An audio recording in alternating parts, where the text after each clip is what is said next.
48 hours. That's how long Trump gave Iran to reopen the Strait of Hormuz. The deadline passed yesterday. Iran's response? Strike us. And the strait closes completely and stays closed. Right now, as we speak, 150 cargo ships sit anchored outside a waterway just 21 miles wide.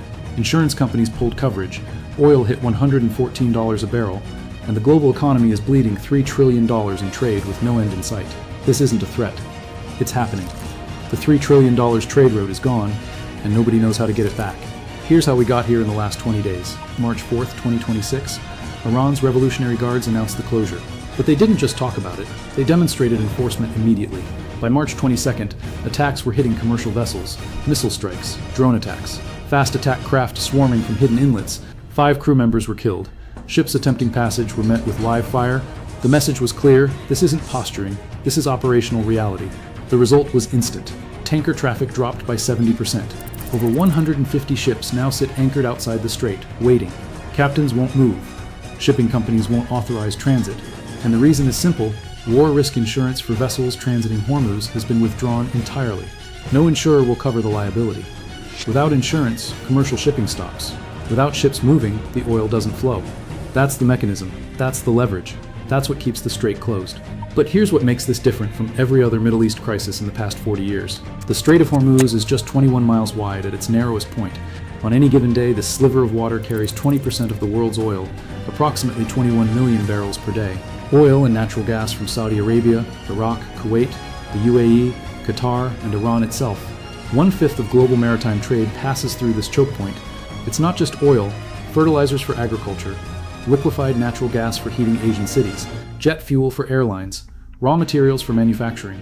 Approximately $3 trillion worth of trade passes through annually. The strait is the supply chain artery connecting the Persian Gulf to the rest of the world. Iran controls the northern shore.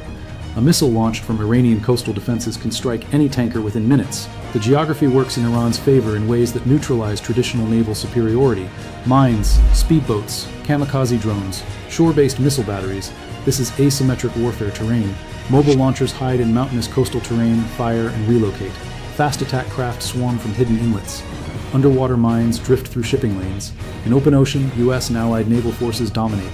In this 21-mile corridor with Iran's mountainous coastline providing cover, the advantage shifts. Geography trumps firepower. For 40 years, this was Tehran's insurance policy. The calculation was simple: if you push us to the brink, we'll close the strait and paralyze the global economy. Oil prices will skyrocket, supply chains will collapse, inflation will soar. On March 4th, 2026, Iran cashed in that policy. Iran announced that only vessels from friendly countries could pass through, but only with Iranian security guarantees and prior coordination. In practice, this means Iran controls who enters, who exits, and on what terms. China negotiated bilateral safe passage agreements directly with Iran for crude oil tankers and Qatari LNG shipments. Russia secured similar arrangements. India negotiated transit permissions early. This isn't full closure, it's weaponized diplomacy. Iran decides which economies suffer and which don't. The impact on global supply has been catastrophic. According to the International Energy Agency, the monthly oil supply loss is approximately 8 million barrels per day, the largest energy disruption in history. Brent crude surged from $65 per barrel before the crisis to $114. West Texas Intermediate is trading in the $95 to $100 range. Downstream products, jet fuel, diesel, heating oil, are all climbing. Iran has converted a geographic advantage into economic leverage. And that leverage is now the center of a high-stakes showdown with Washington. Then came Saturday night, March 22nd. At exactly 7:44 p.m. Eastern, Trump issued his ultimatum. The language was stark. Iran has 48 hours to fully reopen the Strait of Hormuz for unrestricted navigation, or the United States will hit and obliterate Iranian power plants, starting with the largest facilities first. He also threatened to target the South Pars gas field, one of the world's largest natural gas reserves, shared between Iran and Qatar. Iran's response came within hours. The Islamic Revolutionary Guard Corps stated that if the United States strikes Iranian power plants, the strait will be completely closed, not selectively, but entirely, and will remain closed until the destroyed infrastructure is repaired. They also vowed to retaliate by attacking energy and communications infrastructure across the Gulf region, Saudi Arabia, the UAE, Bahrain, Qatar, Kuwait, and Oman. These are nations hosting U.S. military installations and dependent on energy exports for economic survival. Iran has already demonstrated this capability. Over the past 3 weeks, missile and drone strikes have hit facilities in multiple Gulf states. This is escalation without off-ramps. But here's where it gets dangerous. Iran's military has been devastated. According to U.S. Central Command Admiral Cooper, there isn't a single operational Iranian vessel left in the Gulf, the Strait of Hormuz, or the Gulf of Oman. Over 100 Iranian ships have been sunk or damaged. Iran's naval capacity has been reduced to zero. Defense systems on key islands were wiped out in a single night.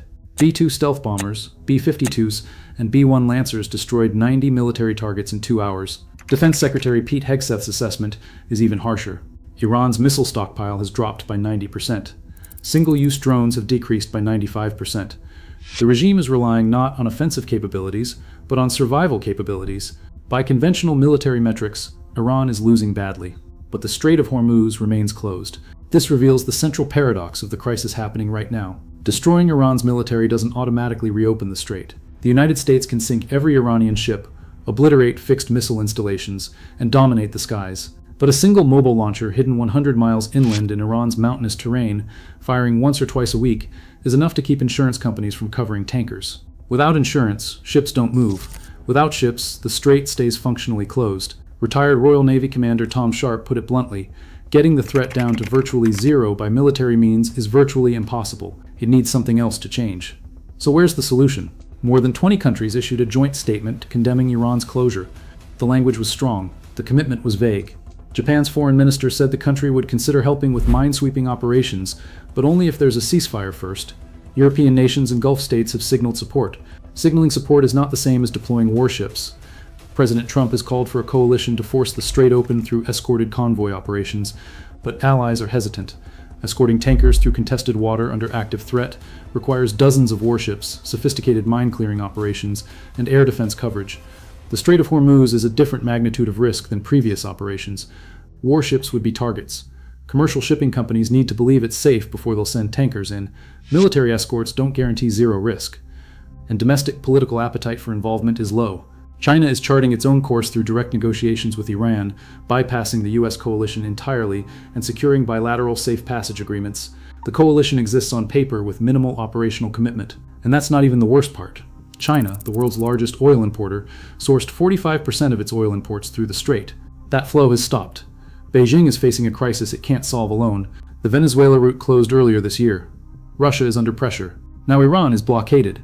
3 of China's major alternative oil sources have been systematically reduced over 6 months. Qatar exports 25% of global liquefied natural gas, nearly all of which must pass through Hormuz. That trade is currently halted. Qatar's economy, built on gas exports, faces catastrophic losses measured in billions of dollars per day. Iraq and Kuwait are in similar positions. Iraq exports 3.3 million barrels per day, all dependent on Hormuz. Kuwait exports 2 million barrels per day, same situation. Neither country has bypass infrastructure. Their oil sits landlocked. Their revenues are collapsing. Europe and Asia are facing inflation across energy, fertilizers, agriculture, metals, and automotive sectors. Jet fuel prices are climbing, impacting airlines. Heating costs for winter are rising. Manufacturing input costs are surging. The Congressional Research Service estimates that in a prolonged closure scenario, global GDP losses could reach trillions of dollars. The United States has released 400 million barrels from strategic petroleum reserves, but it's not enough to stabilize markets. Prices remain elevated. U.S. officials are working to avert a months-long closure, but privately admit there's no clear solution. India acted pragmatically. New Delhi negotiated a bilateral agreement with Iran for safe passage of Indian-flagged vessels, securing its own energy needs while sidestepping the U.S.-led coalition entirely. Russia has gained short-term advantage. Oil prices have risen, and demand for Russian oil has increased as buyers scramble for alternatives. But a global recession will eventually hit Moscow too. The economic pain is not evenly distributed. Some nations adapt through diplomacy, others collapse from dependence, and no one is immune to the ripple effects. But here's the thing nobody's talking about. 45 years ago, Saudi Arabia built the Petroline pipeline, a 200-kilometer route that bypasses Hormuz entirely and carries oil directly to the Red Sea port of Yanbu. It can move 7 million barrels per day. The UAE's Habshan-Fujairah pipeline adds another 1.8 million barrels per day. Together, they provide 8.8 million barrels per day of alternative capacity. That's less than half the 21 million barrels that normally transit Hormuz. Iraq, Kuwait, and Qatar have no bypass infrastructure. Their exports remain landlocked. But without these bypass routes, oil would have hit $200 a barrel. Instead, it's at $114. That pipeline, built 4 decades ago as a backup plan, is the only thing preventing total economic collapse right now. Even the bypass routes aren't risk-free. Saudi pipelines terminate at the Red Sea port of Yanbu, which must navigate the Bab el-Mandeb Strait under Houthi threat. On March 16th, Saudi Arabia intercepted 35 Iranian drones targeting its eastern oil facilities. A fuel depot near Dubai International Airport caught fire following a drone attack the same day. Iran is attempting to ensure that none of the alternative routes remain safe. Every avenue closed, every escape route threatened, and now both sides are locked in with no way out. Trump cannot back down from the 48-hour ultimatum without appearing ineffective. Domestic political pressure over gas prices is mounting. Midterm elections loom. Iran cannot reopen the strait under pressure without appearing weak domestically. The regime would lose credibility with its base and surrender its primary leverage. Neither side has offered a face-saving compromise. Neither side has an exit strategy.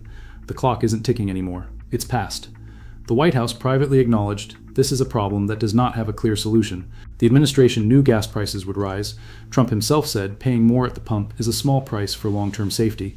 But the economic and political tolerance for prolonged disruption is limited. Domestic pressure is mounting. Iran, meanwhile, has painted itself into a corner. If they reopen the strait, the regime looks weak. If they keep it closed, they accelerate their own economic collapse. Iranian oil exports have dropped by 2 to 3 million barrels per day, gutting the state budget. Foreign reserves are dwindling. Inflation is soaring. The rial is at historic lows. Both sides have issued threats they may not be able to back down from. For 40 years, Iran said, "We'll close the Strait of Hormuz." The world responded with sanctions, negotiations, deterrent strategies, and bypass infrastructure, but no one fully solved the problem. March 2026 exposed that failure. The strait is now a weapon in active use. Iran's military has been decimated. Their navy is gone. Their missiles are 90% destroyed. Their power plants are obliterated. But the strait stays closed. Trump's ultimatum has expired with no enforcement mechanism. Over 20 nations have condemned the closure, but few are willing to risk their ships and sailors. China negotiates separately, India secures bilateral deals, Iraq and Qatar remain paralyzed, and global markets absorb the impact of an energy disruption unprecedented in modern history. The US won the war, but it can't reopen the route. The $3 trillion route is gone, not destroyed, but held hostage. Iran used its trump card. The card worked. Right now, as of March 24th, one mobile launcher hidden in the mountains is enough to keep the world's most critical trade route closed. Tanker insurance remains suspended. Ships remain anchored. Oil remains at $114. And the question no one can answer is, what happens next? The war continues. Both sides are locked in. The world watches while the deadline already passed and nobody knows what comes next. The strait remains in limbo. And this is far from over.